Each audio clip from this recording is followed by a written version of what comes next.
जब हम विहार में आते हैं तो हमारा सबसे पहला कर्तव्य बनता है कि हम त्रिशरण पंचशील ग्रहण करें और वंदना करें। हम सभी बौद्धजन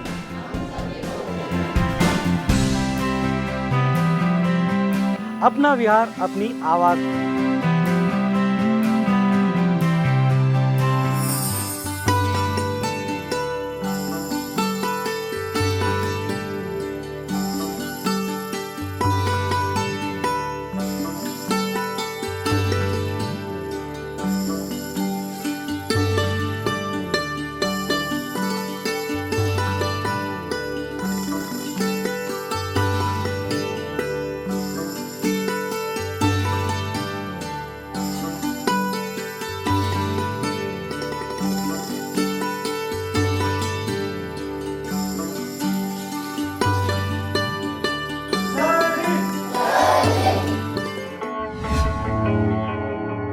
अक्खोची मंग अवधि मंग अजनी मंग आसी में ये तंग न उपनयंती वेरंग तेसुपसम्मति।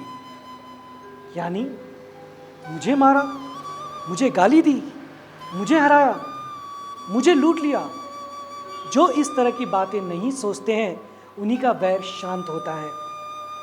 लेकिन ऐसा बहुत कम होता है। जब हमें कोई गाली देता है या हमें कुछ कहता है तो अपना गुस्सा चरम सीमा पे पहुंच जाता है। लेकिन अगर ऐसा नहीं करेंगे तो ही वैर समाप्त होगा, और अगर ऐसा करेंगे तो वैर बढ़ेगा। नमो बुद्धाय, जय भीम। मैं विक्रम आपका स्वागत करता हूं इस प्रोग्राम में जिसका नाम है अपना विहार अपनी आवाज़।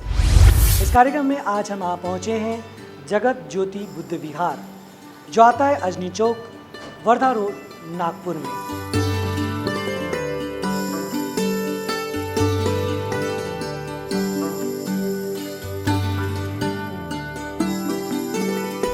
जब हम विहार में आते हैं तो एक सुकून सा मिलता है, और इसी सुकून को बढ़ाने के लिए हमारा कर्तव्य होता है सबसे पहले हम तथागत को नमन करें, त्रिशरण करें, पंचशील करें और बुद्ध वंदना करें। तो आइए अभी हम करते हैं सभी मिलकर त्रिशरण, पंचशील और बुद्ध वंदना। नमो तत्स भगवतो अर्हतो सम्मा सम्बुद्धस्स। नमो तस्स भगवतो अर्हतो सम्मा सम्बुद्धस्स। नमो तस्स भगवतो अर्हतो सम्मा सम्बुद्धस्स। बुद्धं शरणं गच्छामि, धम्मं शरणं गच्छामि, संघं शरणं गच्छामि, द्वितीयंपि बुद्धं शरणं गच्छामि, द्वितीयंपि धम्मं शरणं गच्छामि, तृतीयंपि संघं शरणं गच्छामि, तृतीयंपि बुद्धं शरणं गच्छामि, तृतीयंपि धम्मं शरणं गच्छामि, तृतीयंपि संघं शरणं गच्छामि। पानातिपाता वेरमणि सिक्खापदं समादियामि। अदिन्नदाना वेरमणि सिक्खापदं समादियामि। मिच्छाचारा वेरमणि सिक्खापदं समादियामि। मुसावादा वेरमणि सिक्खापदं समादियामि। सूरामेय मज्जपमादठा वेरमणि सिक्खापदं समादियामि।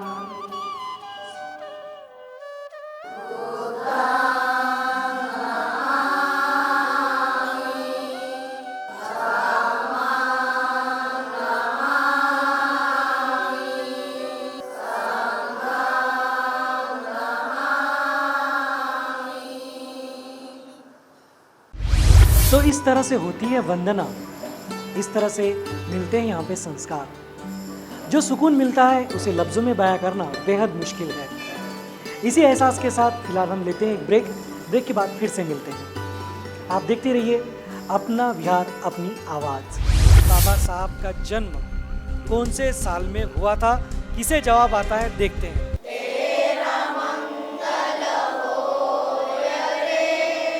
पकड़ो पैर। पैर बोला था मैंने, सर थोड़ी बोला था। देखा।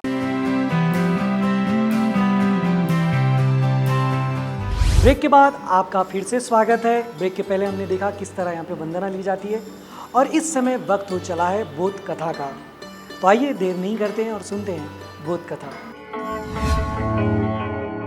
हम अक्सर होटल्स में, रेस्टोरेंट्स में जाते हैं, वहाँ पर हमें कई छोटे बच्चे काम करते हुए नजर आते हैं जिन्हें लोग छोटू छोटू कहकर बुलाते हैं। तो आज की कथा भी ऐसे ही एक छोटू की है। एक व्यक्ति होटल में जाता है और वहां पर उसे इसी तरह का एक छोटू कार्य करते हुए दिखता है। वो अचानक सारे लोगों को छोड़कर उसी व्यक्ति के पास आता है और कहता है कि आप मुझे 5 रुपए दे सकते हैं। वो बोले आपको किस लिए चाहिए? तो वो कहता है कि मुझे एक पेन खरीदना है। तो वह व्यक्ति उससे पूछता है कि इतने सारे लोगों के बीच तुमने मुझसे ही पेन के लिए पैसे क्यों मांगे? तो उसने बड़े मासूमियत से जवाब दिया कि इतने सारे लोगों के बीच में सिर्फ आपके ही पास पेन था, तो पेन का महत्व आप ही समझ सकते हो, इसीलिए मैंने आपसे पेन के लिए 5 रुपए मांगे। उसके बाद उस व्यक्ति और उस छोटू की दोस्ती हो जाती है, लेकिन वो उसे छोटू नहीं, छोटू जी कहकर पुकारता है। और ऐसे ही करते करते 8-15 दिन बाद जब वो व्यक्ति जो उसके कार्य के लिए आया था, वो कार्य खत्म होने के बाद उस शहर से, उस गांव से वापस जाने लगता है, तब वो उसी छोटू जी को बुलाता है। जब वह व्यक्ति उस छोटू जी को छोटू जी कहकर पुकारता, तो उसका देखकर अन्य लोग भी उसे छोटू जी कहकर पुकारने लगे थे। और आज यही व्यक्ति उसे छोड़कर जाने वाला था। जाने से पहले उस व्यक्ति ने छोटू जी को बुलाया और बड़े प्यार से कहा कि आज मैं जा रहा हूँ और ये 500 रुपए आप ले लो। उसने बड़े प्यार से वो 500 का नोट लिया और कहा, जब उस व्यक्ति ने पूछा कि आप ये 500 रुपए तो आपने लिए, इसका करोगे क्या? तो उसने फिर से एक बार मासूमियत से जवाब दिया कि इन 500 रुपए से सबसे पहले मैं अपनी माँ के लिए एक साड़ी लूंगा और एक चप्पल खरीदूंगा। ये छोटू जी जो होते हैं ना, दिखने में छोटू जी होते हैं, लेकिन ये घर के सबसे बड़े होते हैं। जिस वक्त कांधे पर स्कूल का बस्ता चाहिए, उस वक्त ये घर की जिम्मेदारियों को ढो रहे होते हैं, अपनी जिम्मेदारियों को निभा रहे होते हैं। जहाँ हाथों में किताबें होनी चाहिए, उस उम्र में इनके हाथों में झूठी प्लेटें होती हैं। हमारे आसपास भी ऐसे ही कई छोटू जी आपको नजर आ जाएंगे। तो अब की बार जब आपको कोई इस तरह का छोटू जी नजर आए, तो उससे तमीज से बात कीजिएगा। और जिस तरह इस साहब ने उसे प्यार देकर अपना बनाया, उसी तरह आप भी उसे अपना बनाइएगा। तो अभी आपने सुनी बोध कथा। उम्मीद करते हैं कि ये बोध कथा आपको पसंद आई होगी, लेकिन इसे सिर्फ सुनने तक ना रखें, उसे समझकर उसके अर्थ को अपने जीवन में अपनाएं, तभी आपका जीवन, अपना जीवन सार्थक हो सकता है। अभी वक्त हो चला है इस विहार को और अधिक जानने का। इसके लिए हम विहार समिति से जानेंगे कि इस विहार की स्थापना कब हुई थी, कैसे हुई और आगे भविष्य में किस तरह की योजनाएं हैं। हे जगतज्योती बुद्ध विहार बाबासाहेबांनी दीक्षा घेतल्यानंतर 1956ला नागपुरात पहिलं बुद्ध विहार इथे बनवण्यात आलं, या परिसरात जुन्या लोकांनी। आणि ही जागा दान देणारे होते मालगुजार आपले बक्षी यांच्याकडून हे प्लॉट भेटला होता आम्हाला। त्यावेळेस एक छोटंसं बुद्ध विहार या नाल्याच्या काठेनं बनवण्यात आलं होतं। 1956च्या दीक्षाभूमीनंतर नागपुरातलं हे पहिलं बुद्ध विहार आहे। हे विहार सगळ्या 92मध्ये बनलं आहे। हे नवीन विहार आणि हे सगळे टोपलेवाले होते जे केळं विकणारे, आणि मी त्याच्यामध्ये होती। तर ते विहार बनवलेलं आहे आणि सुरेखाबाई कुंभारेनं आम्हाला मूर्ती दान दिली आहे। इथे बुद्धवंदना होतात रोज। आणि म्हणजे वर्षवासाचे उपास राहतात, त्यांचे भोजनदान करतो. 14 एप्रिलचा कार्यक्रम होतो, शिबिर होतो. ह्या विहारामध्ये अदर ॲक्टिव्हिटी पुष्कळ चालतात आणि बालसंस्कार शिबिर आणि रक्तदान शिबिर आणि भोजनदान वगैरे आम्ही 14 ऑक्टोबरला करत राहतो. आणि रोज सायंकाळी बुद्धवंदनेला सुरुवात होते आणि त्याच्यानंतर ग्रंथपठण होतात आणि त्याच्यानंतर संगालन भंते जी आम्हाला ते सगळं त्या ग्रंथावर सगळं पठण करून त्यांचं अर्थसहित आम्हाला ग्रंथ सांगतात. अपना बिहार अपनी आवाज़ में वक्त है अपनी आवाज़ सुनाने का, यानी कि गीत सुनाने का. तो आइए सुनते हैं गीत.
अपना बिहार अपनी आवाज़ में इस वक्त हो चला है फिर से एक ब्रेक का. कहीं जाइएगा मत, बने रहिए अपना बिहार अपनी आवाज़ के साथ. मिलते हैं ब्रेक के बाद. बाबा साहब का जन्म कौन से साल में हुआ था, किसे जवाब आता है देखते हैं. पकड़ो पैर. पैर बोला था मैंने, सर थोड़ी बोला था. देखा.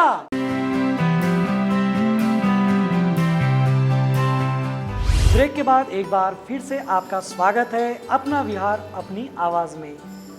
इस वक्त अपना विहार अपनी आवाज़ में वक्त है सवाल जवाब का. मुझे बताइए कि 0 यानी कि शून्य, ये शून्य दुनिया को किस देश ने दिया है? किसको जवाब आता है सिर्फ हाथ ऊपर करें. ये प्यारा सा बच्चा. ये भारत देश ने शून्य दिया था. बहुत सही जवाब, जोरदार तालियां होनी चाहिए. पूरी दुनिया को 0 जहाँ से शुरुआत होती है, अगर 0 की कोई वैल्यू नहीं होती है लेकिन जिससे लग जाए उसकी वैल्यू बढ़ जाती है. तो ये जो 0 है ये हमारे भारत देश ने इस दुनिया को दिया था. देखते हैं कि अगले सवाल का जवाब हमें कौन देता है. बाबा साहब की जयंती हम कब मनाते हैं सबको पता है, लेकिन मैं ये जानना चाहता हूँ कि बाबा साहब का जन्म कौन से साल में हुआ था. किसे जवाब आता है देखते हैं. बताएं. मेरा नाम कल्पना गायकवाड़. बाबा साहब का जन्म 14 अप्रैल 1891 में हुआ था. जी जी बिल्कुल सही जवाब इन्होंने दिया है. जोरदार तालियां इनके लिए. बाबा साहब का जो जन्म है वो 14 अप्रैल 1891 में हुआ था. अब हम तीसरा सवाल करते हैं. बाबा साहब की माता का नाम हमें पता है, किसको पता है हाथ ऊपर करें. आ जाए सामने. मुझे बताएं बाबा साहब की माता जी का नाम क्या था? भीमाबाई. बिल्कुल सही जवाब. आपका नाम बताएं आप. रमाबाई. रमाबाई. क्या बात है. और इस तरह हमें 3 सवालों के जवाब मिल चुके हैं और हम अगला सवाल करेंगे. देखते हैं अगले सवाल का जवाब हमें कौन दे सकता है. दीक्षा भूमि नागपुर में है, ये किस चीज़ के लिए जानी जाती है? कौन बताएगा? आप बताएं. दीक्षा भूमि ये सारे जगत में बाबा साहब ने दीक्षा भूमि में 1956 में धम्म दीक्षा दी. उस बात के लिए, वो घटना के लिए जग भर में प्रसिद्ध है. जी बिल्कुल सही जवाब. जोरदार तालियां होनी चाहिए उनके लिए. अब वक्त हो चला है गेम का. गेम का नाम है भीम का दीवाना. जी हाँ, किस तरह कोई भीम का दीवाना हो जाता है यही हम आपको बताना चाहते हैं इस गेम के माध्यम से. तो बच्चों आप तैयार हैं? हाँ. दर्शकों आपको बता दूं कि हाथ, पैर, सर, आँख, कान, नाक, इनमें से किसी भी चीज़ को मैं इन्हें छूने के लिए कहूँगा और इन्हें छूकर दिखाना है। आप सोच रहे हैं तो बहुत आसान गेम है, लेकिन नहीं। कहानी में ट्विस्ट ये है कि इनको जय भीम जय भीम जय भीम कहना है और मैं जिस चीज़ को कहूँ उस चीज़ को हाथ लगाकर दिखाना है। क्या ये कर पाएंगे? आइए देखते हैं। तो चलो खेलते हैं भीम के दीवाने। जय भीम जय भीम जय भीम जय भीम जय भीम जय भीम जय भीम जय भीम जय भीम जय भीम जय भीम। पकड़ो पैर। पैर बोला था मैंने, सर थोड़ी बोला था। देखा क्या किया? भीम जय भीम कहते हुए आदमी इतना खो जाता है कि उसका सर कहाँ है, पैर कहाँ है, ये भी उसे पता नहीं चलता। यही हम दिखाने चाहते हैं कि भीम नाम में वो ताकत है कि अगर आप उसमें समर्पण कर दे तो अपने आप को आदमी भूल जाता है। दर्शकों, आवाज़ इंडिया टीवी है, आवाज़ बहुजनों का। सभी समाज को जोड़ने का कार्य आवाज़ इंडिया कर रहा है। इसे और अधिक मजबूत बनाने का दायित्व आपका भी है। हम अपना फ़र्ज़ निभा रहे हैं, लेकिन आपकी भी एक जिम्मेदारी है और इस जिम्मेदारी को आप पूरा कर सकते हैं एक ऐड देकर। जी हाँ, आवाज़ इंडिया को साल में एक ऐड देकर आप अपनी जिम्मेदारी को पूरा कर सकते हैं और इस चैनल को और अधिक मजबूत बना सकते हैं। ऐसी जिम्मेदारी पूरी की है हमारे इन दर्शकों ने। मैंने आवाज़ इंडिया को ऐड देकर अपनी जिम्मेदारी निभाई और आपने आवाज़ इंडिया को ऐड देकर मैंने अपनी जिम्मेदारी निभाई है और आपने मेरी मम्मी ने मेरे बर्थडे की ऐड आवाज़ इंडिया को दी है। क्या आपने दी है?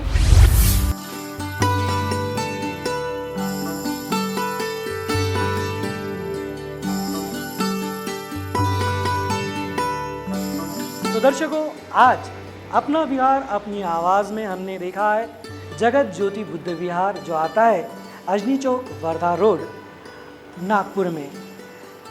ये विहार 1956 में बनाया गया था, जब बाबा साहब ने हम सबको धम्म से जोड़ा था।